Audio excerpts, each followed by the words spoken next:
can we get an interview from interviewer why you support the takeover? We're putting together a documentary today, and we want to know why people who support the takeover. So I'm looking to just get people who can articulate their points of view.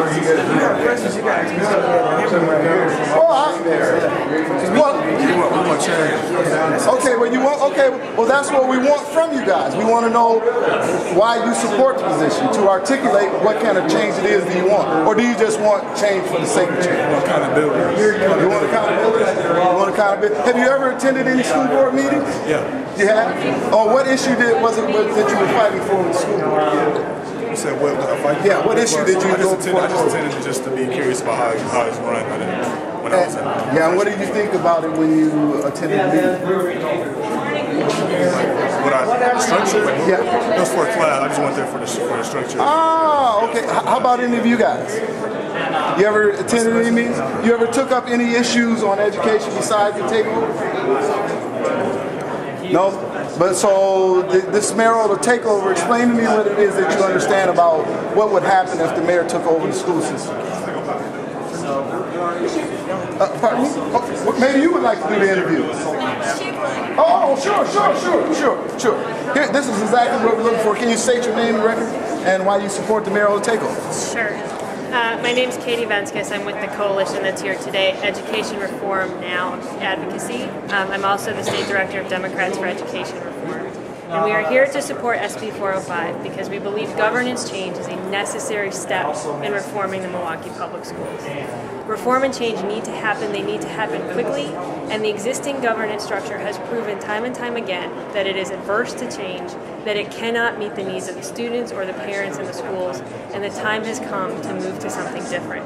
Mayoral governance has shown results in other cities. It is not a silver bullet, but it is a necessary first step. What about the cases of, like, with New York and Chicago, the scores on the NAEP have indicated that scores for the New York City schools have not really gone up. What about that evidence? Well, I think if you look at most of the measures they use to gauge performance before and after takeover, and I'm sorry I don't have the numbers off the top of my head, New York and Chicago have both shown improvement. That improvement has leveled off, but improvement is continuing. What I can say about Wisconsin and Milwaukee Public Schools in particular, they are continuing to get worse. So if nothing else, we ought to be trying to stop the bleeding. And in order to stop the bleeding, we need to make a change. It's one thing to talk about how much scores improve. It's another thing to talk about scores continuing to get worse. And that's where we are in Milwaukee right now. The article that came out 2-3 days ago talking about Milwaukee and Detroit and said in some of the schools in those two cities, students may have been better off had they not gone to school. Now, what does that say about performance? So am I saying that mayoral control or mayoral accountability is going to magically reverse student performance and our test scores are going to skyrocket? No. I would be foolish and naive to make that kind of argument. What I will say is the existing structure has not been able to improve student performance. In fact, it has not even been able to stop the decline in student performance, and it is time to try something new. Governor Doyle's called for a special session on this, but have you met with Speaker Sheridan or Senator Decker and gotten any sort of indication from them whether they're going to follow through? There's a number of members of the coalition who have had conversations with leadership, with the committee chairman in both houses. Politics is a process, as always, and lots of stuff is at play.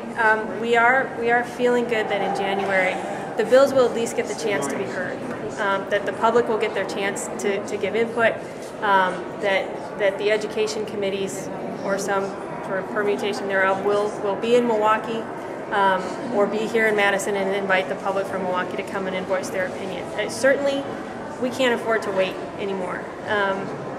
We've said it time and time again, the kids in MPS have been held prisoner to the politics of adults for a really long time now. It's time to let them out. It's time to let this issue move forward. And if the public wants to debate it, bring it on. Debate is good. Rigorous debate is absolutely necessary when you undertake change of this magnitude.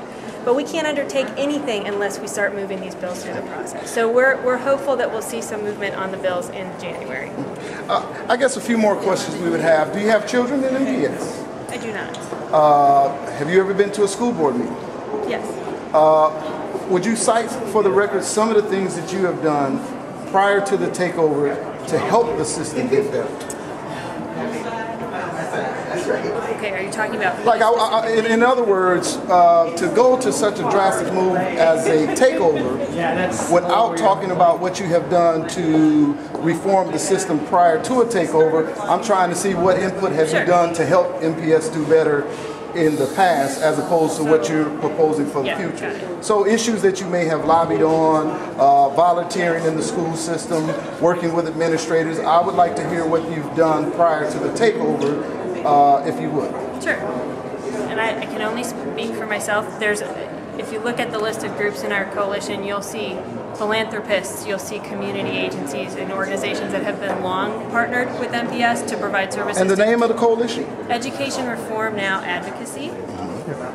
You'll see organizations that have long partnered with MPS to provide services to students, to provide services to parents, to help augment curriculum, to bring financial resources from the private sector to MPS.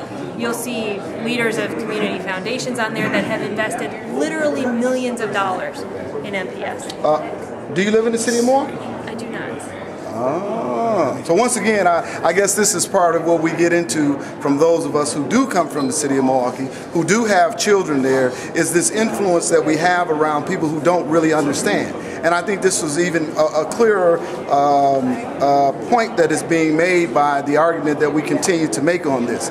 It's like going into the doctor's office and he doesn't even ask you what's wrong with you. He says, let me operate on you. And that's why we have a problem with the takeover now. And so we thank you for your time. We have been looking for people to hear their points of view from either side of the argument so that we can present both sides of the story. So we do thank you. Can I ask either one of you what your thoughts are on kind of the compromise bill that's been offered by, Senator Taylor, among others?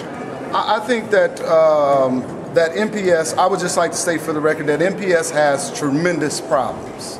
And I think unless all parties are willing to come together to sit down and talk about these problems, we're never going to be able to come up with a solution because we only look at it from one side.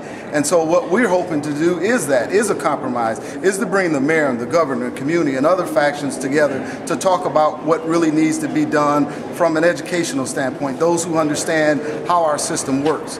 When we ask these questions, we already know what the answers are, and a lot of times people don't really understand what MPS is. It's more than just a school district. It affects the lives of thousands of children in the city of Milwaukee, and so it's far beyond this partisan politics that we have going on. We realize that it is critical that all of us come to the table to work to solve this problem. So I just want to state that for the record. And I would say we actually support SB 405, which is the current version of Senator Taylor's bill. It will be reintroduced in special session, obviously. We believe that strikes a compromise, that it maintains an elected school board, that is accountable to parents, that is responsible for student discipline, that has a role in the curriculum and budget conversation. Thank you.